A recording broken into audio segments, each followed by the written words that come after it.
5 days before Brigada Eskwela 2026. Mga kaganapan ni Ma'am Veron habang wala pang pasok.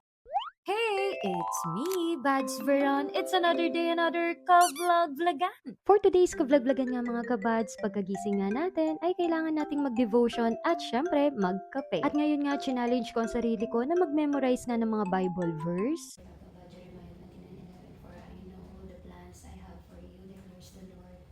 Plans to prosper you, not to harm you, plans to give you hope and a future. Amen. Joshua 1:8. Keep this book of the law always on your lips. Meditate it day and night, so that you may be careful in everything written in it. Keep this book of the law always on your lips. Meditate it day and night, so that you may be careful to do everything written in it. Then you will be prosperous and successful.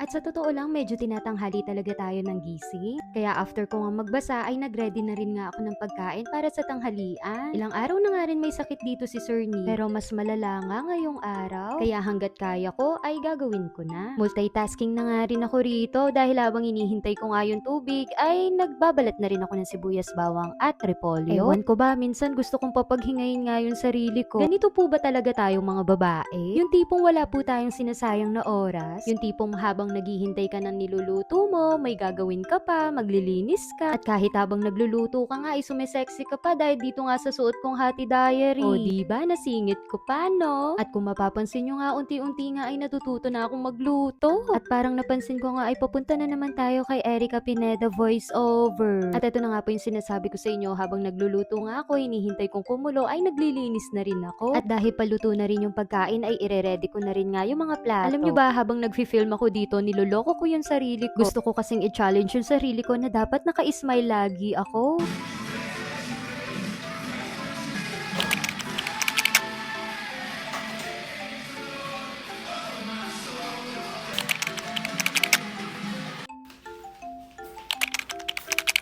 Magkano po? Yung susi. Maintain appropriate. Maintain appropriate distance.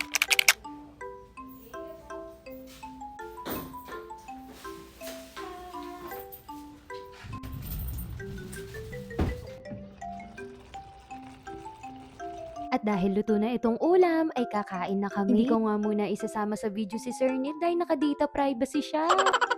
At yun nga, after kumain ay nagpahinga ng kaunti at nag-edit-edit na rin nga ako. After nga nun, heto ako, nag-workout. Ayan, kakatapos ko lang mag-workout. Diba? Ang messy.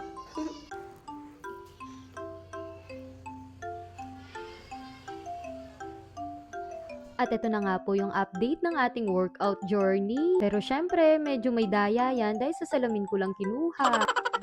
Sobrang nakaka-relax nga kapag nakikita mong ganito yung pawis mo. All our treasure turns to ashes. Araw-araw of yours. Ikaw at ikaw pa rin. Di kita pipilitin. Sundin mo bang iyong damdamin? Saan na lang tumibok ang puso mo? Para sa ay ako palang mahal. Pangakong ikaw lang ang iibigin. Ipapaalala ko sa'yo. After ko naman mag-workout, tinuloy ko na nga rin itong paghuhugas dahil inintay ko nga yung tubig na medyo lumakas. By the way, ang hidden talent ko nga po ay kumanta, kaya napagdesisyonan ko po talagang itago na lang. Nakakatapos ko lang maligo.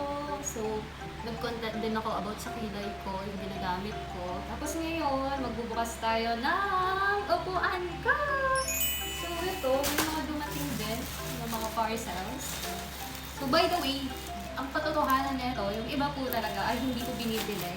At thank you Lord talaga kasi free samples lang po ito mga ito. Yung para sa mga nag-a-affiliate, pwede ka mag-apply ng mga samples na pwede nilang ibigay sa'yo. Tapos ito-promote po. Kaya tapos kapag may bumili, may commission po. Kaya maraming salamat po pag may mga bumili. So tignan decision natin in Jesus' name. Okay. Matagal-tagal ko nga rin pinagdesisyonan bago nga ako bumili ng upuan. At ngayon nga, sa totoo lang, natututo na talaga ako paano mag-budget. At pag-iisipan mo talaga kung ano yung mga dapat mo munang bilhin. At syempre, dapat sigurado tayo sa mga binibili natin. By the way, hindi ko nga po nasabi sa inyo na bumili na nga rin kami netong table. Ay, oo nga pala, no? Dun sa last na ka-vlog-vlogan natin, nakita nyo nga na dumating na nga itong table. At ito na nga, nakikita nyo na naka-assemble na. Na para bang yung countdown ko ay puro paglilinis. Hindi nyo napansin? Akala ko kasi rest days eh. Brigada dito sa bahay pagkatapos ng countdown, brigada sa eskwela. Char! Pero sa totoo lang, I'm so grateful. Nako, magpasalamat tayo na may mga gamit tayong inaayos. Sabi nga, kapag marami kang platong hinuhugasan, magpasalamat ka kasi may kinain kayo. At dahil comfortable na tayo mag-work, ini-start ko na nga itong trabaho ko at nag-print na nga ako ng budget of work. Dahil gusto ko na nga maging familiar kung ano yung mga ituturo kong topic. At alam nyo naman, ang mga bagong matatag na teachers ngayon, ang grade 6, 9, and 10. And yes, last week nga natapos na yung 4 days training namin. Kayo, kumusta po teachers ang training ninyo? So, di ako makakapag-voice over, I think. This is my excuse. So, I realized that I don't need to make a same-day edit.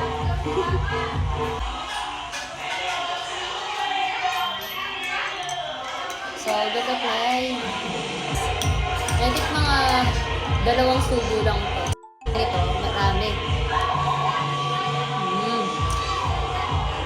At ito nga, isi-share ko nga po sa inyo nung bubuksan na namin itong lamesa. At syempre, si Buds Neil ang mag-a-assemble. Sobrang nakaka-excite nang i-organize yung mga gamit dito.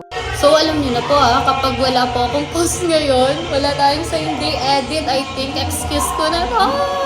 At alam ko naman po na naintindihan nyo ako. At kinagabihan nga, nag-online worship night na muna ako. Dahil masama nga yung pakiramdam ni Sir Neil, hindi kami makakapunta sa church. Alam nyo po ba, ang sarap sa feeling kapag nag-a-attend ng worship night. At syempre, lalong-lalo na tuwing linggo. Kaya kung pwede rin po kayong i-invite, dito lang po yan sa Maligaya San Fernando. At sa likod lang po yan ng Maligaya Jollibee. Madali pong makita yung church kasi may pangalan naman pong Christ the Living Hope. At nung mag-isa nga ako dito sa kwarto, bigla na lang talaga akong naiyak. Kasi grabe si Lord. Alam mo yung tipong unti-unti mong na-experience yung mga pinagdadasal mo lang noon. O diba, sino tayo para hindi ibalik sa kanya lahat ng papuri?